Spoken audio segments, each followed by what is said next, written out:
అసలు జగన్మోహన్ రెడ్డి అంటే ఎవరు? జగన్మోహన్ రెడ్డి గారు ఆంధ్రప్రదేశ్ తలరాతని మార్చడానికి చేసినటువంటి ఒక ప్రయత్నం గురించి మనం ఈరోజు ఈ వీడియోలో తెలుసుకుందాం. ఈ రోజు కూడా భారతదేశంలో 60% మంది ప్రజలు రోజుకి కేవలం 100 రూపాయలు సంపాదించడానికి కూడా చాలా కష్టపడుతున్నారు. 60% మంది ప్రజలు ఎంత సంపాదించడానికి? కేవలం 100 రూపాయలు కూడా సంపాదించలేకపోతున్నారు అంటే ఇది నిజంగా దారుణం. ఈ విషయాన్ని అర్థం చేసుకున్నటువంటి జగన్మోహన్ రెడ్డి గారు ఈ దారిద్ర్యానికి కారణం ఏంటో ఆలోచించాడు. కారణం ఏంటి అంటే విద్య. కేవలం విద్య లేకపోవడం వల్లనే ప్రజలు 100 రూపాయలు రోజుకి సంపాదించడానికి కూడా కష్టపడుతున్నారు. ఆ దుస్థితి నా రాష్ట్రంలో అంటే ఆంధ్రప్రదేశ్లో ఉండకూడదు, ఆ దుస్థితిని తరిమి కొట్టాలి అని చెప్పేసి ఒక పెద్ద ఆలోచన చేశాడు జగన్మోహన్ రెడ్డి గారు. కాకపోతే ఈ దుస్థితి గురించి మనం అర్థం చేసుకోవాలి అంటే మనం ఇక్కడ ఒక వ్యక్తి గురించి మాట్లాడుకోవాలి. ఈయన ఏసీపీ హనుమంతు గారు, ఐపీఎస్ హనుమంతు గారు. ఆయన జీవితం గురించి ఆల్రెడీ మీలో చాలామందికి తెలిసి ఉంటుంది. నిజంగా ఆయన మాట్లాడుతుంటే ఆ మాటలు విన్నప్పుడు కళ్ళలో నీళ్లు తిరుగుతున్నాయి. ఒక్కసారి ఆ మాటలు వినండి. తర్వాత జగన్మోహన్ రెడ్డి గారు ఎలా రాష్ట్రాన్ని మార్చాలనుకున్నాడో నేను చెప్తాను. నన్నైతే స్కూల్లో పక్కన కూడా కూర్చోబెట్టుకొని లేదు, బట్టలు మంచిగా లేవని. ఇప్పుడు చూస్తున్నారు, గన్మెన్ ఉన్నారు, డ్రైవర్లు ఉన్నారు, ఒక వ్యవస్థ నాకు అండగా ఉంది, ప్రభుత్వం సపోర్ట్గా ఉంది. ఇదంతా ఎలా వచ్చిందంటే ఒక విద్య అది సాధించి మనకు గిఫ్ట్గా ఇచ్చింది. అది ఎవరైతే విద్యను ప్రేమగా, విద్యను ప్రాణంగా చూసుకుంటారో వాళ్ళకి ఆ గౌరవం తప్పకుండా లభిస్తుంది. మీకు ఆ గౌరవం లభించాలంటే విద్యను ఎట్టి పరిస్థితుల్లోనూ విస్మరించరాదు. ఈరోజు ఒక ఐపీఎస్ ఆఫీసర్ గతంలో తనకు జరిగిన చేదు అనుభవాలని చెప్పుకుంటున్నారు మన హనుమంతు గారు. కేవలం పేదరికం వల్ల ఆయనకి నిజంగా ఆయనని పక్కన కూర్చోబెట్టుకోవడానికి కూడా కొంతమంది విద్యార్థులు సిగ్గుపడేవాళ్ళు, పక్కన కూర్చొనిచ్చే వాళ్ళు కాదు అని చెప్పేసి ఈరోజు ఒక ఐపీఎస్ ఆఫీసర్ మైక్ పట్టుకొని చెప్తున్నాడు. విద్యకి ఉన్న ప్రాధాన్యత ఏంటో ఈరోజు మన హనుమంతు గారు చెప్తున్నారు. నేను ఒక జమానాలో నన్ను ఎవరు పక్కన కూర్చోబెట్టుకునే వాళ్ళు కాదు.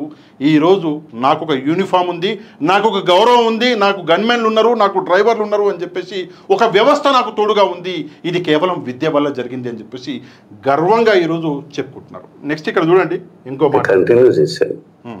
ఇంకా పెళ్ళిళ్ళకు వెళ్ళడం, కర్మకాండలు, ఏ ఫంక్షన్ అన్నాక లేడీస్కి ఫంక్షన్ చేస్తారు, ఆ ఫంక్షన్కి వెళ్తాను, కర్మకాండలు చేస్తారు, ఆ ఫంక్షన్కి వెళ్ళి పని చేస్తాను. పని ఎందుకు పని చేస్తానంటే లాస్ట్లో పని అయిపోయినాక ఎక్కువ భోజనం పెడతారు. ఆ భోజనం కోసము ఇంటి దగ్గర మా వాళ్ళు ఎదురు చూస్తూ ఉంటారు. నాకు అలవాటు అయిపోయింది. మా అన్న వెళ్ళలేడు, ఆయనకు సిగ్గు, మా తమ్ముడు వెళ్ళలేడు, నేను అలవాటు పడి. అంటే ఫంక్షన్లలో పని చేస్తే చివరికి మిగిలిపోయిన భోజనం ఏదైతే ఉంటుందో ఆ భోజనం ఆయన తిని ఆయన ఇంటికి తీసుకెళ్లేవాడు. ఇది హనుమంతు గారు బీబీసీకి ఇంటర్వ్యూ ఇచ్చుకుంటూ చెప్పినటువంటి మాటలు. ఇది ఆయన గతంలో ఆయన పడ్డటువంటి కష్టం ఎంత దారుణమో అంటే భిక్షాటన చేసి, మొత్తం వీడియో మీరు చూడలేదు, భిక్షాటన చేసి పాపం ఇల్లు గడిచేదంట మన హనుమంతు గారిది. ఆయన కష్టపడ్డాడు, విద్య అనే ఒక ఆయుధాన్ని పట్టుకున్నాడు. ఈరోజు ఆయన కింద సెల్యూట్ చేసే ఆఫీసర్లు వేలల్లో ఉన్నారు. నిజంగా మాలాంటి వాళ్ళని కూడా ఆయన చూసి చాలా గర్వపడతాం. ఇట్లాంటి పరిస్థితులు ఈరోజు రాకూడదు, రాష్ట్రంలో ఉండకూడదు అని చెప్పేసి జగన్మోహన్ రెడ్డి గారు ఆలోచించి నిజంగా ఎడ్యుకేషన్ సిస్టమ్ని మార్చాలి. పేద విద్యార్థులు ప్రైవేట్ స్కూళ్ళకి వెళ్ళి చదివే పరిస్థితి ఆంధ్రప్రదేశ్లో లేదు. ఎందుకంటే ఫీజులు లక్షల్లో ఉన్నాయి. ఆ ఫీజులు పేద విద్యార్థులు చెల్లించలేరు. మరి అట్లాంటప్పుడు ఏం చేయాలి అంటే గవర్నమెంట్ స్కూళ్ళని ప్రైవేట్ స్కూళ్ళ కంటే బాగా మెరుగుపరచాలి అని చెప్పేసి ఆలోచన చేసి జగన్మోహన్ రెడ్డి గారు అమ్మఒడి అని చెప్పేసి ఒక ప్రోగ్రాం తీసుకొచ్చాడు.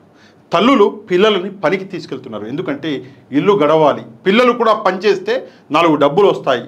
ఆ దుస్థితి ఉండకూడదు. ప్రభుత్వమే తల్లులకి డబ్బులు ఇస్తే పిల్లల్ని తల్లులు స్కూల్కి పంపిస్తారు అన్న ఒక మంచి ఉద్దేశంతో అమ్మఒడి తీసుకొచ్చిండు జగన్మోహన్ రెడ్డి గారు. నాడు నేడు అన్న ఒక ప్రోగ్రాం తీసుకొచ్చి గవర్నమెంట్ స్కూళ్ళని ప్రైవేట్ స్కూళ్ళకు ఉంటే చాలా అంటే ఒక రిచ్ లెవెల్లో డెవలప్ చేసిండు జగన్మోహన్ రెడ్డి గారు. నిజంగా ఆ స్కూళ్ళు చూస్తుంటే నేను కాదండి, పవన్ కళ్యాణ్ గారు స్వయంగా వెళ్ళి ఈ కుర్చీలు, ఈ బెంచులు, ఈ బల్లలు ఎప్పుడు పెట్టారు అంటే జగన్మోహన్ రెడ్డి గారు పెట్టించారు అని చెప్పేసి విద్యార్థులు ఈరోజు గర్వంగా చెప్పుకునేటువంటి పరిస్థితులు మనం చూస్తాం. నెక్స్ట్ మనం చూసుకుంటే ఇంగ్లీష్ మీడియం, ప్రైవేట్ స్కూళ్ళల్లో విద్యార్థులు ఇంగ్లీష్ మీడియం చదువుతున్నారు. రేపు పొద్దున డిగ్రీలు చదివినాక వాళ్ళు ఉద్యోగం చేయడానికి వెళ్తే ఇంగ్లీష్ రాకుండా ఇబ్బంది పడకూడదని చెప్పేసి ఇంగ్లీష్ మీడియం పెట్టిండు జగన్మోహన్ రెడ్డి గారు. నెక్స్ట్ 3వ తరగతిలో టొఫెల్, నిజంగా గ్రేట్ అండి. ప్రైవేట్ సంస్థల్లో కూడా లేనటువంటి విద్య 3వ తరగతి నుంచి జగన్మోహన్ రెడ్డి గారు మొదలుపెట్టిండు. 3వ తరగతి నుంచి సబ్జెక్ట్ టీచర్స్, అంటే ఒక్కొక్క సబ్జెక్ట్ వైజ్గా టీచర్స్ అన్నది ఉండాలి, ఉంటేనే నాలెడ్జ్ అన్నది పిల్లలకి పెరుగుతుంది అని చెప్పేసి 3వ తరగతి నుంచి మొదలుపెట్టిండు. సిబిఎస్ఈ సిలబస్ అన్నది జగన్మోహన్ రెడ్డి గారు తీసుకొచ్చేటువంటి ప్రోగ్రాం. అంటే విద్యని ప్రైవేట్ విద్యా సంస్థల కంటే మెరుగ్గా మేలుగా ఈ విద్యార్థులకి అందించాలి గవర్నమెంట్ స్కూళ్ళల్లో. నెక్స్ట్ ఐబీ సిలబస్, నేను చాలాసార్లు చెప్పిన ఐబీ సిలబస్ నాలాంటోడు నా పిల్లలకి ఆ విద్యని అందించలేను, ఎందుకంటే అది చాలా ఖర్చుతో కూడుకున్నటువంటి పని. అందుకే నేను కూడా నా పిల్లలకి ఐబీ సిలబస్ అన్నది తీసుకోలేదు. కానీ జగన్మోహన్ రెడ్డి గారు గవర్నమెంట్ స్కూళ్ళల్లో ఐబీ సిలబస్ని పెట్టి నిజంగా ప్రతి విద్యార్థికి అండదండగా తోడుగా నిలబడ్డాడు జగన్మోహన్ రెడ్డి గారు. 8వ తరగతి నుంచి ట్యాబులు, విద్యార్థులు మనందరికీ తెలుసు, కరోనా సమయంలో అయితే మ్యాక్సిమం ఇండ్లలో నుంచే మనము ఆన్లైన్ క్లాసులు తీసుకున్నాం. ఆ వెసులుబాటు అనేది విద్యార్థులకు ఉండాలి. ఏదైనా డౌట్ ఉంటే ఆన్లైన్లో వాళ్ళు చెక్ చేసుకోవాలి అని చెప్పేసి ఆన్లైన్ నోట్స్ కూడా ప్రొవైడ్ చేయాలని చెప్పేసి 8వ తరగతి నుంచే ట్యాబులు ఇచ్చిండు జగన్మోహన్ రెడ్డి గారు. దాన్ని కూడా తప్పు పట్టింది ఈ కూటమి. ట్యాబులలో విద్యార్థులు ఏదో చూస్తున్నారు, తప్పుడు సైట్లు చూస్తున్నారు, అది చేస్తున్నారు, ఇది చేస్తున్నారు అని చెప్పేసి దొంగ మాటలు మాట్లాడారు. కానీ వీళ్ళకి తెలియని విషయం ఏంటంటే ఆ ట్యాబులలో లాక్ సిస్టమ్ ఉంటుంది. విద్యార్థులు ఏది పడితే అది చూడలేరు, దాన్ని ఆల్రెడీ లాక్ చేసే ఇస్తుంది ప్రభుత్వం. అది కూడా తెలియకుండా రీతిన అప్పుడు పేర్లు పెట్టారు. బైజూస్ కంటెంట్ ఏదైతే ఉందో బైజూస్ అనేది ఒక ప్రైవేట్ సంస్థ. బైజూస్తో కొలాబరేట్ అయ్యి గవర్నమెంట్ స్కూళ్ళల్లో బైజూస్ కంటెంట్ ఏదైతే ఉందో ఎడ్యుకేషన్ కంటెంట్ అది ప్రొవైడ్ చేసిండు జగన్మోహన్ రెడ్డి గారు. నిజంగా బైజూస్ ఈరోజు నేను సబ్స్క్రిప్షన్ తీసుకోవాలన్నా ఆన్లైన్లో వేలకు వేల రూపాయలు కట్టాలి. అది ఫ్రీగా జగన్మోహన్ రెడ్డి గారు మన విద్యార్థులకి ఇవ్వడం జరిగింది. నెక్స్ట్ మనం చూసుకుంటే ఇందాక నేను చెప్పిన నాడు నేడు, దాని తర్వాత వసతి దీవెన, విద్యా దీవెన. నిజంగా హాస్టళ్ళకి జగన్మోహన్ రెడ్డి గారు ఇచ్చినటువంటి ప్రాధాన్యత, వసతి దీవెన, విద్యా దీవెన. మన పిల్లలు అబ్రాడ్కి వెళ్ళి చదువుకుంటామన్నా కూడా అక్కడ కూడా జగన్మోహన్ రెడ్డి గారు వెసులుబాటు అనేది కల్పించిండు. నిజంగా ఇవి చాలా మంచి ప్రోగ్రామ్స్. విద్యా వ్యవస్థని మారిస్తేనే దేశంలో, రాష్ట్రంలో ఈ దారిద్ర్యం అన్నది, కుల వివక్ష కూడా చచ్చిపోద్ది అని చెప్పేసి నమ్మిండు జగన్మోహన్ రెడ్డి గారు. ఒక వ్యక్తి ఫలానా కులంలో పుట్టినవాడు అని చెప్పేసి ఇంకొక ఎవడో ఎదవ దూషిస్తాడు. అదే వ్యక్తి కలెక్టర్ అయితే దూషించే దమ్ము విడిగుంటుందా? ఉండదు. విద్య అన్నది ఆ వ్యక్తి విలువని పెంచేస్తుంది. అది జగన్మోహన్ రెడ్డి గారు చేసినటువంటి ఆలోచన. కానీ ఈరోజు పరిస్థితులు ఏంటంటే కూటమి ప్రభుత్వం వచ్చాక మెల్లమెల్లగా ఈ విద్యా వ్యవస్థని మళ్ళీ మొత్తం నాశనం చేసే పరిస్థితులు మనం చూస్తున్నాం. ఎందుకు చేస్తున్నారు అంటే వీళ్ళ ప్రైవేట్ స్కూళ్ళు నడవాలి కాబట్టి. నేను డైరెక్ట్గా చెప్తున్నానండి, ఈరోజు నారాయణ గారు ఎవరు నారాయణ గారు? ఒక మంత్రి. నారాయణ గారు ఈరోజు ఆయన వ్యాపారం చూసుకుంటాడా? చూసుకోడా? ఆయన స్కూళ్ళు నడవాలి అంటే గవర్నమెంట్ స్కూళ్ళు ప్రైవేట్ స్కూళ్ళ కంటే బాగున్నాయి అంటే విద్యార్థులు గవర్నమెంట్ స్కూళ్ళకి వెళ్తారా, ప్రైవేట్ స్కూళ్ళకి వెళ్తారా? గవర్నమెంట్ స్కూళ్ళకే వెళ్తారు. అందుకే ఈరోజు గవర్నమెంట్ స్కూళ్ళని మొత్తానికి నాశనం చేసేసి ప్రైవేట్ స్కూళ్ళ వైపు మళ్ళీ విద్యార్థులను మళ్లించాలని చెప్పేసి ఈ ప్రయత్నాలు జరుగుతున్నాయి. నిజంగా చాలా బాధేస్తుంది. రాష్ట్రం మెరుగుపడుతుంది, బాగుపడుతుంది అని చెప్పేసి ఆలోచిస్తే మళ్ళీ రాష్ట్రాన్ని అదే పాత రోజులకి నూకేస్తున్నది ఈ కూటమి ప్రభుత్వం. ఇది నిజంగా ఘోరము, దారుణం. దీనికి అంటే ప్రజలు ప్రశ్నించాలి. ఏంటిది?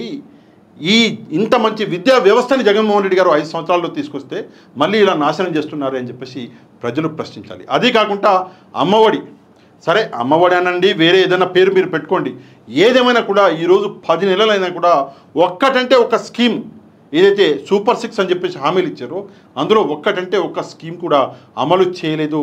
దీనికి వ్యతిరేకంగా ప్రజలు గళమెత్తవలసిన అవసరము ఈరోజు సమయం కూడా వచ్చింది.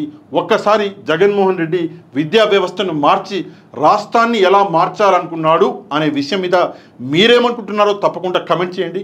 ఈ వీడియోని లైక్ అండ్ షేర్ చేయడం మాత్రం మర్చిపోవద్దు. ఎవరైతే ఛానల్ని సబ్స్క్రైబ్ చేసుకోలేదో ఛానల్ని కూడా సబ్స్క్రైబ్ చేసుకోండి. నెక్స్ట్ వీడియోలో మళ్ళీ కలుద్దాం. అంతవరకు థ్యాంక్ యూ వెరీ మచ్. జై హింద్.